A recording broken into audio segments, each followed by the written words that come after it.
Penelope Hernandez was very healthy. She was always laughing and smiling, but then one day she came down with a common cold that just seemed to get worse. Her breathing became more and more labored, so her parents rushed her to the emergency room in Tulia. She went from being this healthy, happy baby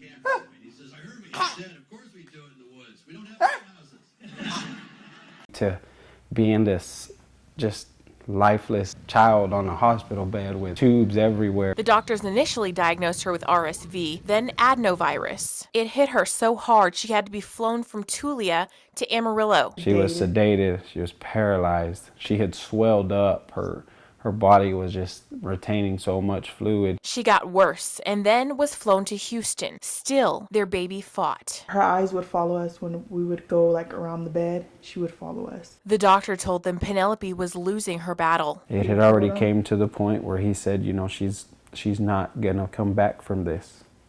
He said, we can do whatever y'all want us to do.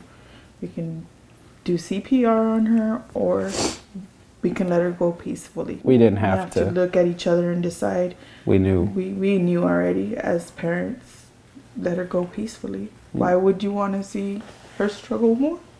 They made the decision to remove all medical equipment. As we sat there, we talked as much as we could to her and telling her it was okay to go.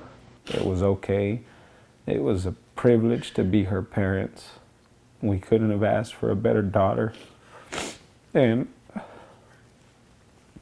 we hugged her, we kissed her, we just tried to make her feel loved. Her heart rate slowly dropped down to 3 or 4 beats per minute. It finally stopped completely. And in a way that kind of hurt the worst, because the whole time I could see her heartbeat on her chest. From the time we got in Amarillo, I always noticed it was just the little heartbeat on a baby. You can see it through the chest, and I'd always watch it. And as we'd lay in our bed, and I'd always listen to it. So seeing it get to where you couldn't see it anymore, it's hard. Penelope died at 1 o'clock on the afternoon of February 7th.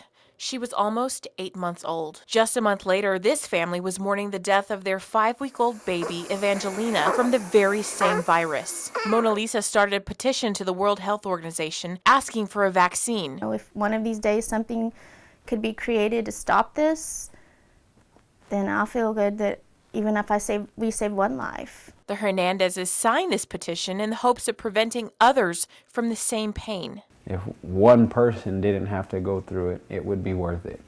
Nobody wants to have to make the decision to let their child die. That was the hardest thing.